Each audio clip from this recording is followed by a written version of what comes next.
আসসালামু আলাইকুম প্রিয় ক্ষুদ্র খামারিরা, সবাই কেমন আছেন? আলহামদুলিল্লাহ, আল্লাহ তাআলার অশেষ মেহেরবানিতে আমি ভালো আছি। আসলে একজন খামারের দক্ষ একজন খামারি ছাড়া এই পৃথিবীর বুকে কেউ বোঝার কারো নাই। এখন রাত প্রায় 3টা বাজে। আমি আমার গোয়াল ঘরে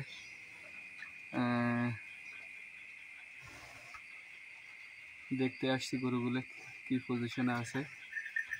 একটা গরু ঘুমাইতেছে, আমার ব্রাহ্মা গরুটাই দাঁড়ানো আছে, ও দুষ্টুমি করতেছে। আর ময়লা পরিষ্কার করছি। যদি গোয়ালঘর পরিষ্কার থাকে তাহলে আল্লাহ তাআলার রহমতে গরু সুস্থ থাকে। ইনশাআল্লাহ আল্লাহ তাআলার রহমতে আর 4-5 দিন আছে, 4-5 দিন পরে তো গরুগুলো বিক্রি করে দেওয়া হবে। আবার আমার গোয়ালঘরটি খালি পড়ে থাকবে। তো আপনারা সবাই আমার খামারের জন্য দোয়া করবেন, আল্লাহ তাআলা যেন ভালো একটু প্রফিটে গরুগুলো বিক্রি করতে পারি। আসসালামু আলাইকুম।